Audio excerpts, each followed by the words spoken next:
बिस्मिल्लाहिर्रहमानिर्रहीम। जी स्टूडेंट्स, आज हम बात करेंगे लेसन नंबर 13 की MGT 503 के 21st सेंचुरी मैनेजमेंट ट्रेंड्स। अब वो बात कर रहा है मैनेजमेंट ट्रेंड्स की नेम। यहाँ तक आप देखेंगे कोई उसने नई चीज़ हमें नहीं सिखाई। कुछ चीज़ें सिखाई भी हैं, लेकिन स्टिल वो डिफरेंट एंगल्स की, डिफरेंट एक्टिविटीज़ की बात कर रहा है। अभी भी वही वो बात करने लगा है, लेकिन आगे चल के हमारे वो प्रॉपर एक स्ट्रीमलाइन के साथ प्लानिंग, ऑर्गेनाइजिंग, लीडिंग, कंट्रोलिंग को लेके चलेगा। इसके बाद वही काम उसने शुरू करना है। What is responsibility? Organisation social party, OSR इसे कहते हैं। क्या होती है? Before 1960 few people question the role of business organisation in social responsibility, कि बिजनेस का सोशल रिस्पॉन्सिबिलिटी में रोल क्या हो सकता है। तो अब देखें कि इसका पूरा अब डिपार्टमेंट होता है ऑर्गेनाइजेशन के अंदर। ये इतना इंपॉर्टेंट एक्टिविटी है। ठीक है, इसका पूरा सब्जेक्ट है जो सेपरेटली सिर्फ ऑर्गेनाइजेशन सोशल रिस्पॉन्सिबिलिटी के लिए पढ़ाया जाता है। CA, ठीक है। तो क्या है? There are two opposing views of social responsibility. दो अपोजिट व्यूज हैं। एक क्लासिकल व्यू है, वो क्या कहता है? Is the view that management only social responsibility is to maximum profit. Manager का क्लासिकल व्यू ये है कि सिर्फ और सिर्फ बिजनेस किस लिए है? पैसा कमाने के लिए। और कोई काम नहीं है, किसी चीज से कोई सरोकार नहीं है, कोई सोसाइटी से नहीं है, कोई एम्प्लॉय से नहीं है, कोई कस्टमर से नहीं है, सिर्फ पैसा कमाना। जबकि सोशियो इकोनॉमिक्स भी वो कहता है कि हर चीज को साथ लेके चलना है। आपने सोसाइटी के वेलफेयर के लिए भी काम करना है, एम्प्लॉयज के लिए भी काम करना है, आपने पैसा भी कमाना है। ठीक है, एम्प्लॉयज को प्रोटेक्ट भी करना है, सोसाइटी को प्रोटेक्ट भी करना है, अपने आप को प्रोटेक्ट भी करना है। ठीक है। और मॉडर्न ऑर्गेनाइजेशन इसी चीज पे चल रही हैं।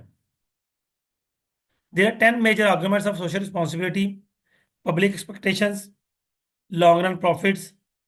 देखें ये सोशल रिस्पॉन्सिबिलिटी के फायदे क्या होते हैं? पब्लिक इमेज, पब्लिक में आपका इमेज बेहतर होता है। बेटर एनवायरनमेंट, एनवायरनमेंट अच्छा होता है। Discouragement of further government regulations. अब देखें, हमारे ऑफिस में अक्सर ना, ऑफिस के जो एम्प्लॉयज हैं वो लेट आते हैं। अब परसों हमारी पेशी हुई थी डायरेक्टर के पास कि वो बुलाया था उसने। डायरेक्टर कहता है जी मैं पौने 10 बजे आया हूँ और मैं 15 मिनट लेट आया हूँ, 9:30 ऑफिस का टाइम है ना। तो मैं खुद भी तकरीबन तो 9:15 पहुंचा। तो डायरेक्टर साहब कहते हैं कि जी मैं जब ऑफिस आया हूँ तो एक जो ऑफिस बॉय है वो यहाँ था, मैं था और एक और, टोटल 3 लोग थे। 15-20 मिनट बाद चौथा बंदा आया। तो उन्होंने खुद कहा, उन्होंने कहा जी मैंने कोई पेनल्टी नहीं रखी हुई लेट आने पे, ना मैं रखूंगा। क्यों? क्योंकि हमारा दीन इसकी इजाजत नहीं देता। और ऑब्वियसली यही है कि दीन के मुताबिक ये है कि अगर आप कोई बंदा लेट आता है तो जिस तरह वो रूल बना हुआ है कि 3 लेट कमिंग्स होंगी तो एक दिन की सैलरी काट ली जाएगी, या लेट कमिंग आने पर हाफ डे की सैलरी कट जाती है। उसने कि जितने मिनट आप लेट है मैं सिर्फ उतनी सैलरी काट सकता हूँ। तो वो 2, 4, 10, 20, 50 रुपए या 100 रुपए काट के मैं क्या करूंगा? ठीक है। मैं मिसाल ये देने लगा था कि एनवायरनमेंट की, कि एनवायरनमेंट अगर आप सोशल रिस्पॉन्सिबिलिटी सोसाइटी के तौर पर चलेंगे, ठीक है, चीज़ों को मद्देनजर रख के चलेंगे तो आपका एनवायरनमेंट बेहतर हो। अब वहाँ पे एम्प्लॉयज अब परसों पेशी हुई, कल भी और आज भी सभी लोग टाइम पे आए हुए थे। अब 5-7 दिन गुजरने हैं, फिर वही रूटीन शुरू हो जानी है, फिर किसी दिन पेशी हो जानी है। लेकिन क्या है कि एनवायरनमेंट बेहतर रहता है, लोग काम करते हैं। ठीक है, लोगों को वो नहीं होता, बिला वजह नेगेटिविटी क्रिएट नहीं करते। नेक्स्ट आ जाएगा जी, there are 6 major arguments against social responsibility. These include violation of profit maximization. जी, सोशल रिस्पॉन्सिबिलिटी के अगेंस्ट आर्गुमेंट्स क्या है? कि प्रॉफिट मैक्सिमाइजेशन की वायलेट होता है। Dilution of purpose, purpose dilute हो जाता है। कॉस्ट इंक्रीज हो जाती है। पावर डिस्ट्रीब्यूट हो जाती है जिसका नजायज फायदा भी उठाया जाता है। लैक ऑफ स्किल्स, अक्सर औकात स्किल्स जो हैं वो लैक कर जाती हैं। किस तरह से कि लोग ध्यान से काम ही नहीं करते जब सख्ती नहीं होती। अब सोशल रिस्पॉन्सिबिलिटी होती क्या है? Social responsibility is an obligation beyond that required by the law and economics for the firm to pursue long-run goals that are good for society. कि सोशल रिस्पॉन्सिबिलिटी ये है कि आप सोसाइटी के लिए क्या कर रहे हैं in the long run. Social obligation is the obligation of business to meet the economic and legal responsibilities. अब सोशल ऑब्लिगेशन क्या है? कि आप बिजनेस की इकोनॉमिक और लीगल रिस्पॉन्सिबिलिटीज को मीट करते हैं। फिर आता है social responsiveness, is the capacity of firm to adapt changes societal conditions. ये है जी कि जो सोसाइटी की कंडीशंस चेंज हो रही हैं, आप उसको अडॉप्ट करते हैं साथ साथ, जैसे जैसे वो चेंज हो रही हैं। तो इसको आप यही देख लेंगे, जिस तरह टेक्नोलॉजी रैपिडली चेंज हो रही है, तो जो ऑर्गेनाइजेशन उसको अडॉप्ट नहीं कर रही वो पीछे रह जाती हैं। सेम केस सोसाइटी में भी होता है। अगली बात करेंगे मैनेजरियल एथिक्स की। एथिकल एथिक्स में उसने चार व्यूज दिए हैं। एक यूटिलिटेरियन व्यू है, एक राइट व्यू ऑफ एथिक्स है, थ्योरी ऑफ जस्टिस है, और इंटीग्रेटिव सोशल कॉन्ट्रैक्ट थियरी है। यूटिलिटेरियन क्या होता है? States that ethical decisions are made solely on the basis of their outcome and consequences. Decision उस बिहाफ में होंगे कि हमारा रिजल्ट क्या आएगा, ये यानी कि सिर्फ एक ही चीज पे फोकस होगा। Right view of ethics says that ethical decisions are concerned with respecting and protecting individual liberties and privileges such as right of privacy, freedom of consequence, free speech, life and safety, due process। क्या है जी कि ethical decisions इस लिहाज से लिए जाएं कि individual की लिबर्टी, उनकी सेफ्टी, उनकी बात करने को हर लिहाज से उनको प्रोटेक्ट किया जाए और उन्हें फ्री स्पेस दी जाए। थ्योरी ऑफ जस्टिस क्या होता है? इंसाफ। Seek to impose and enforce rules fairly and partially, हर एक को एक जैसा ट्रीट किया जाए। फिर इंटीग्रेटेड सोशल कॉन्ट्रैक्ट थ्योरी क्या होता है? Purpose is that ethical decisions should be based on empirical and normative factors, कि जो फैक्ट वो हैं, रियलिस्टिक वो फैक्टर्स हैं कि क्या करना है और कैसे करना है, इस चीज पे बेस पे हम चलते हैं। हम प्योरली सोसाइटी पे भी नहीं रहते, हम सोसाइटी को और बाकी चीजों को साथ लेकर चलते हैं बैलेंसिंग वे में। नेक्स्ट हमारे पास आ गया code of ethics is the formal statement of organisation primary value to ethical rules. वो चीजें जो कि आप प्रॉपर रिटन फॉर्म में ले आते हैं कि ये हमारे कोड ऑफ एथिक्स हैं, इनकी बेस पर काम करना है। नेक्स्ट आ गया एंटरप्रेन्योरशिप। इसकी सिर्फ डेफिनेशन पे बात करेंगे और वही काफी होगी। एंटरप्रेन्योरशिप होता है to take the risk, to take the initiative. ऐसा शख्स जो रिस्क लेता है, इनिशिएट करता है, उसे एंटरप्रेन्योर कहते हैं, और इस प्रोसेस को एंटरप्रेन्योरशिप कहते हैं। Entrepreneurship is the process whereby individual or group of individuals use organized efforts and means to pursue opportunities to create value and grow by fulfilling wants and needs through innovation and uniqueness, no matter the resources are currently controlled or not। जी ये हमारी entrepreneurship है। क्या कहा उसने कि effort को या working को किस लिए लगाया जा रहा है? वांट्स और नीड्स को फुलफिल करने के लिए। किस तरह? इनोवेशन और यूनिकनेस के थ्रू। इनोवेशन नई इजाद, सॉरी, जिद्दत, इजाद नहीं। यानी कि मोबाइल में जो नए नए फीचर्स आ रहे होते हैं वो इनोवेशन है।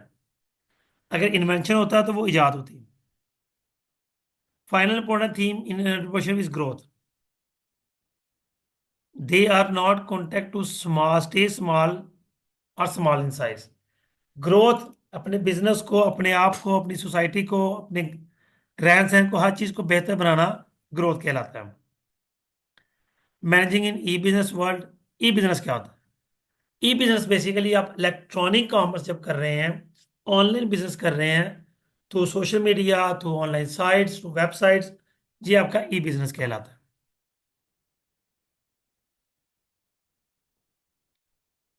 नेक्स्ट लेसन नंबर 14 है जी, understanding global environment, WTO and SAARC। इसमें सिर्फ यही दो ज्यादा नहीं डीप जाएंगे इसमें, सिर्फ इन कॉन्सेप्ट्स को लेंगे और लेसन में आगे कंटिन्यू कर जाएंगे। European union is a union of 15 members, 25 state members are according to December 2004. European nations created a eliminate nation barriers to travel, employment, investment and trade।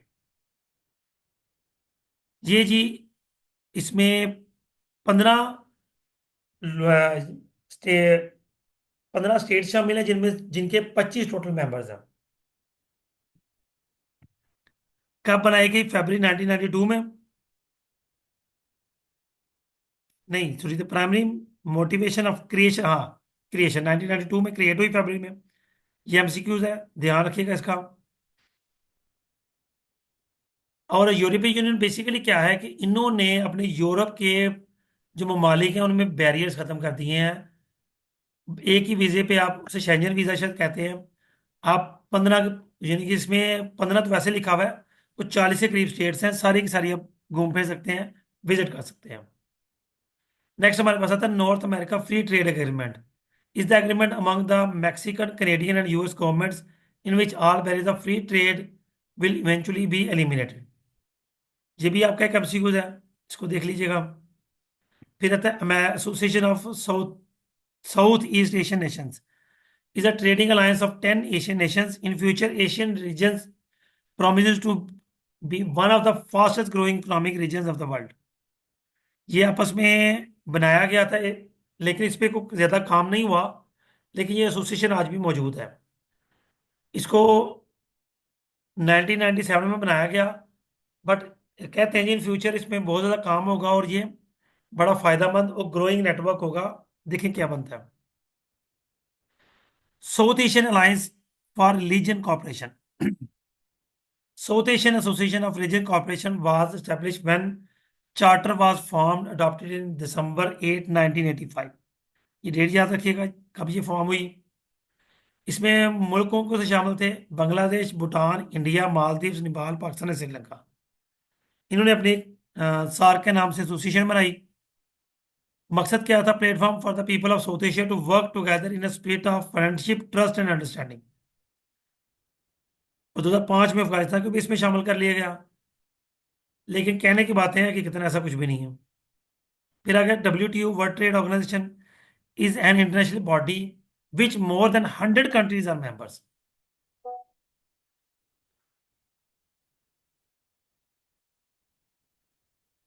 अब इसका काम क्या है? इसने भी 100 मेंबर्स हैं, और ये ओवरऑल मुल्क के, दुनिया के मामलात को देखते हैं। ठीक है। ज्यादातर इनका जो काम है वो इंसानी फलाह व बहबूद है, सिर्फ कहने के हद तक। लेकिन कितना तो आपको पता है कि फलस्तीन में क्या हो रहा है। नेक्स्ट ये आपके कुछ आंसर्स हैं, इनको देख लीजिएगा। अब हमारे पास नेक्स्ट आ रहा है जी, व्हाट इज प्लानिंग। तो हम डायरेक्टली चलेंगे, डेफिनेशन पढ़ लेते हैं पीछे, फिर आगे चलते हैं। Planning involves defining organizational goals, establishing overall strategy for achieving these goals, and developing a comprehensive set of plans to integrate and coordinate the original organization work। ये हमारी प्लानिंग की डेफिनेशन है।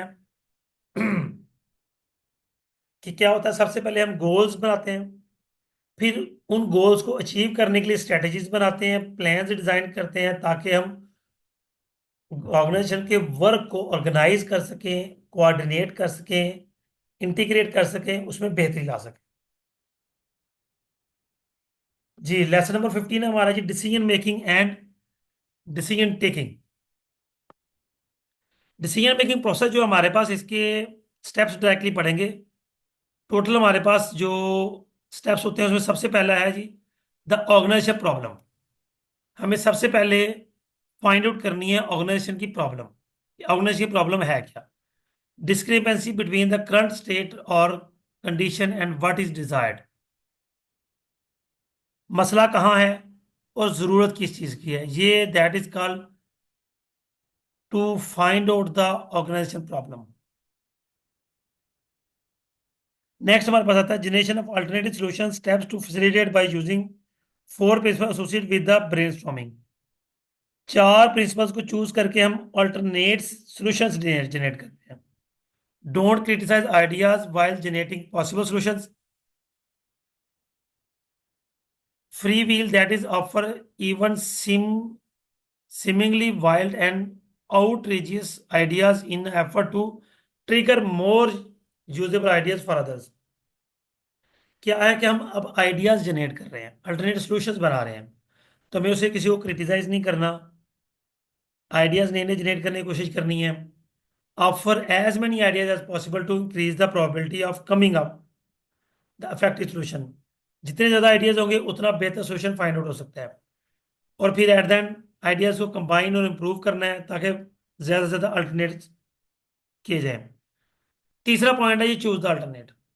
अब जो अल्टरनेट हमने सेलेक्ट किए हैं उनमें से हमें देखना है कि कौन सा बेस्ट फिटेड अल्टरनेट है जो कि हमारे लिए काम आ सकता है। उसकी फिजिबिलिटी देखनी है, क्वालिटी देखनी है कितना अच्छा है, और एक्सेप्टेबिलिटी देखनी है कि क्या वो एक्सेप्ट भी हो सकता है कि नहीं, कितनी कॉस्ट आएगी, और क्या वो रिवर्सेबल भी है। अगर वो ना कारआमद हुआ तो हम उसको रिवर्स भी कर सकते हैं। ये ना हो कि हम इम्प्लीमेंट कर लें बाद में पता चले कि यार ये रिवर्स भी नहीं हो सकता, अब कोई हल नहीं है, तो ऐसा नहीं। चौथे नंबर पे आ जाता है इसकी इम्प्लीमेंटेशन और मॉनिटरिंग। हम उसको फिजिकली इंप्लीमेंट करते हैं और फिर मॉनिटर करते हैं कि जो हमने अल्टरनेट सेलेक्ट किया, जो प्लान बनाया था, वो हमारा कारआमद भी हुआ है कि नहीं हुआ। डिसीजन मेकिंग सॉल्यूशंस यहाँ तो सर्टेन हो गए या अनसर्टेन हो गए। अनसर्टेन हो गए तो उसमें रिस्क का फैक्टर आ जाएगा कि अनसर्टेनिटी किस हद तक है, कम है, ज्यादा है, कितनी है, द रिस्की वन।